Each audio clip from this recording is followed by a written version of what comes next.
Hello, Riven mains and Yasuo mains alike. I am the Nightwing, coming at you guys with another League of Legends videos. A few things I want to say before I actually, go in with the videos talking about NA and EU's Rift Rivals that just happened this past week or so, where NA got completely demolished in the event. It really wasn't even close. It was pretty much TL carrying NA on its back, and now we know that TL is undoubtedly NA's best team looking at that from this past event.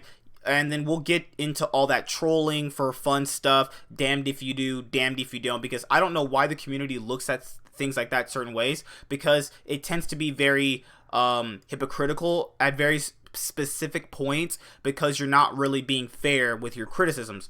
But with that being said, let's go over a little bit of the announcements I want to make. The League of Legends podcast for the channel will be taking place. I don't know specifically how I'm gonna alternate between LEC and LCS or LCK. I'll probably softly mention LCK if they have some pretty big matches coming up, maybe like Griffin versus SKT or Kingzone versus Griffin, stuff like that.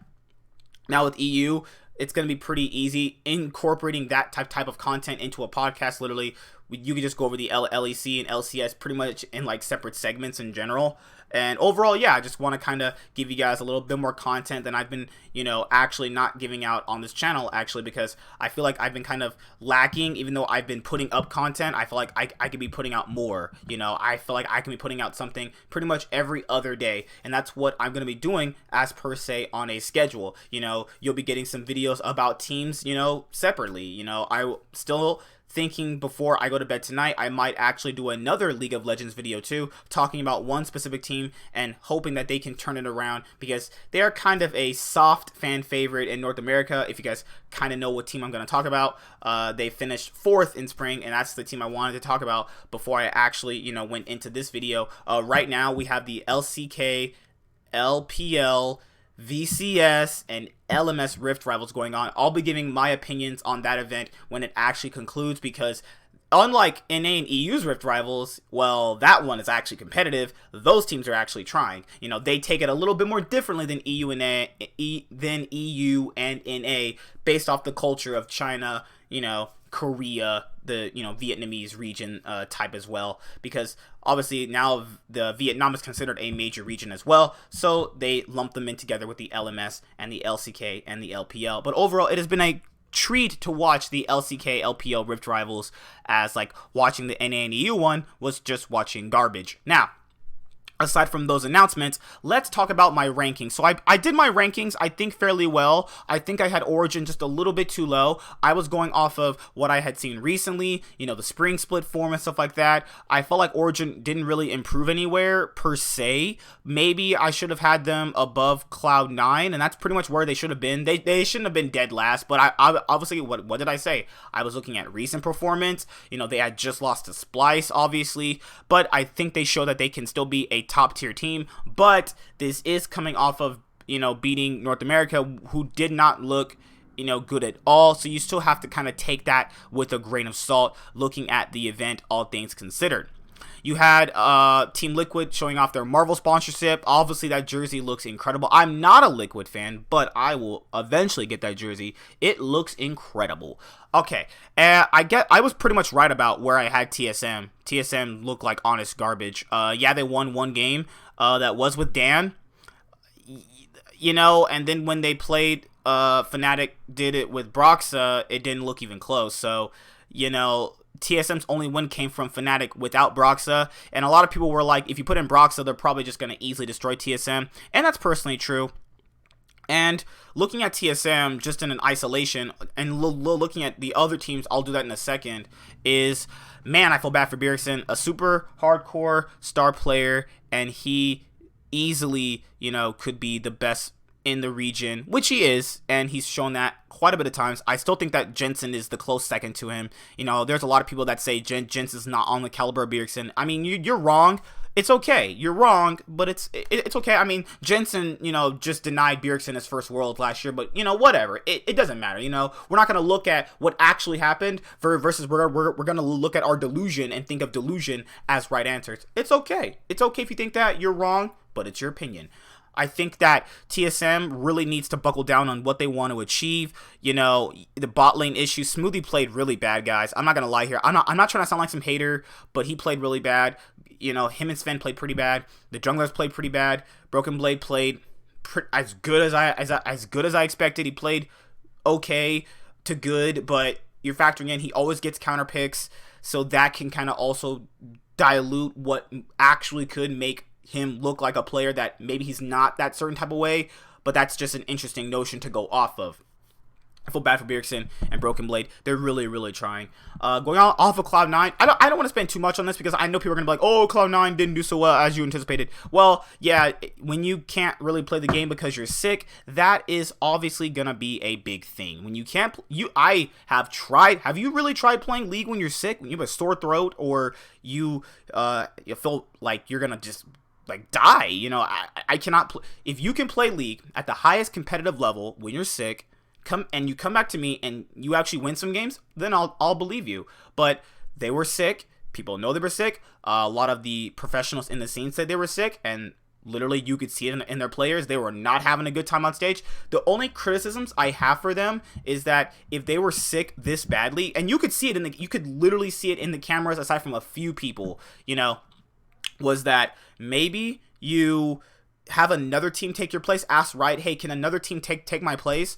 I don't know how you would base that around. I don't know if you would base that off of spring split performance, or you would base it off of what is happening now. Most likely, the worst part about that is they would probably base it off of spring, which means that FlyQuest, yeah, the 1-7 team, would have probably taken their place. It's not about who you would choose. It's about spring split performance. That's where you finish, you know, so that's where it actually goes with that, all things considered. So with that being said, yeah, those are my thoughts on Cloud9. I hope they bounce back. They have a match up against Liquid, you know, coming up tomorrow. So I'm gonna probably hope that they can win that match, and they're probably not, given how Liquid. Yeah, let's talk about Liquid. They overcame G2. Congrats, Liquid. Good job. I was honestly super happy for them. You know, yeah, I'm a G2 fan, obviously, but I was really happy that they got their revenge against G2. I was really happy that Jensen actually had a good game against Caps. I'm being honest. I am thoroughly happy that Liquid actually got their revenge, because it feels so satisfying. Because that happened to Liquid in 2018, where Fnatic knocked them out of the group stage, where Liquid would have faced RNG. And then Liquid got their revenge against Fnatic, and then, you know, deja vu, it happens this year too. You know, EU denies NA groups, and, you know, MSI championship. It's always been super nice to see Liquid kind of get their redemption story after these two MSIs that have happened these past 2 years. So congrats to Liquid. They played really well. Everybody has pretty much nothing but good thing to say about them. They played well. You know, that's literally it. They literally played well. Let's see, who else could I go off of? There is Fnatic. I think Fnatic played really great. They played actually really good, if you really want to make a large case for that. G2 played good. You know, they played a few troll comps here and there, not gonna lie, but I think people are reading a little bit too much into troll comps rather than just taking that as like you lost situation, because there's this weird thing going on now where it's like you're damned if you do, you're damned if you don't. I mean, literally, okay, the rules with League trolling is that, like, if I troll and I don't win, doesn't that make me bad? I'm trolling because I'm better, but then I lose, so what does that make me? And then the team that beats you when you're trolling, are they better? See, you know, and then with Rift Rivals, it brings another perspective into that, because it's Rift Rivals and people go like, well, it's not serious, it doesn't matter anyway. But if you obviously won, the party that wins would have been like, yeah, we won, we crushed them. But if they lose, they're always like, well, it's Rift Rivals, it doesn't matter. See, you shouldn't do that. It's like, you lost, just that's it. That's the game. GG. The Nexus blew up. You lost. Whether they were trolling or not doesn't mean anything. What matters at the end of the day is who won. That's what really matters. Looking at overall G2, I feel like that they were fine. You know, it's realistically, people say G2 are trolling. If you're a real G2 fan like I am, they play like that anyway. They always play like that. If you're thinking G2 should play standard, that's not I wouldn't. I mean, that could still work. I'm not saying that wouldn't work, but I feel like that they are a stronger team if you have them in flexible, weird picks that they can play, that they thrive on. I think that's better for them. Looking at the casting was fine, the event was fine. I wish I could have honestly went. Then I realized that if I actually went, I would have probably been thoroughly disappointed by all of these garbage performances. EU just demolished North America. And the final game between TSM and Fnatic, holy moly, man. Could Grig not hit an ultimate? I feel bad for Bjergsen, honestly. Overall, this was literally not that great. Honestly, this is probably one of the worst tournaments I've ever, for EU and NA, I've ever seen, honestly. Last year, the fact that last year's was better, it says something, you know. Overall, a Doublelift obviously explains why NA is garbage right here after the Rift Rivals defeat. Doublelift spoke frankly to Travis Gafford about the differences between the two leagues, and while he was quick to recognize Europe's superiority, the MSI finalists also had some harsh words for the rest of North America. It feels good that overall we played the best. Every NA team is trying their absolute best to win right now, and I'd say every single EU team is just kind of trolling and still winning pretty effortlessly or getting really close. It's really demoralizing because it just means our competition is just garbage. It's just so bad here. The fact that we've been able to have semi-decent performance at MSI and just goes to show we're literally training with the biggest weights on the world, and those weights are NA. In explaining their shortcomings, Doublelift highlighted North America's tendency to import players from other regions. Every single team in the LCS fields at least one import on their roster, and for the two Spring Split finalists, Liquid and TSM, 3 players on each have made their name elsewhere before moving to North America. I mean, that's kind of a little contradictory right there, is that, like, you know, he says teams in North America field imports, but Liquid is literally imports. Like, the top end jungle are literally Impact's a resident. Like Core JJ, they're one of the best players, is an import. So I don't really agree with that per se, but I do think, you know, if you want the region to be better, because you want to actually get the homegrown talent. You know, you want to have homegrown talent because that way you can find out what works best in your own region. Always constantly importing is not the right way, because you stagnate your region with imports, and then when those imports get bad, as some of them tend to do, then what do you do now? You have to fall back on what happens in your region. You know, on contrary to popular belief, I do believe there are good players in this actual region. I don't believe that there is really bad players. Obviously, since there's challenger players, there's good players in the region.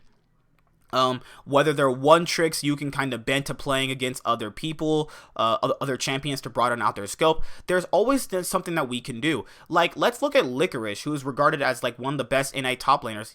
He was born here. Like, come on, like, you know, like, there are good players in this region. We just have to find them and give them a chance, because not giving them a chance is only going to hurt us in the long run. And, you know, it's fine. I'm personally okay with having like one import player. That's fine. You know, one to two, I mean, you only are allowed 2, but I think that when you look at it in terms of quality moving forward with the region, I think that it's better if you just honestly go with the one import and then try to do domestic talent. We do have domestic talent here. The players are either on Optic, riding away in the jungle, or they're literally stuck in solo queue because professional teams don't want to try them out. And they don't want to, you know, make these veterans, you know, feel bad that they're getting replaced by a young kid. When in reality, that's not the case. If they're playing better, they're just playing better. That's just what it is at the end of the day. But congrats to EU for obviously winning Rift Rivals. I mean, if you predicted North America and North America won, I would call you a prediction god and a prophet. But realistically, EU won. That's it. See you guys later. I'm the Nightwing signing out, and like I said before, I'm gonna be going on more of a schedule type basis for the channel, so pretty much a video every other day or something will definitely come up for you guys. See you guys later. Like, comment, subscribe. Most of all, enjoy. I'm the Nightwing signing out. See you guys later. Bye.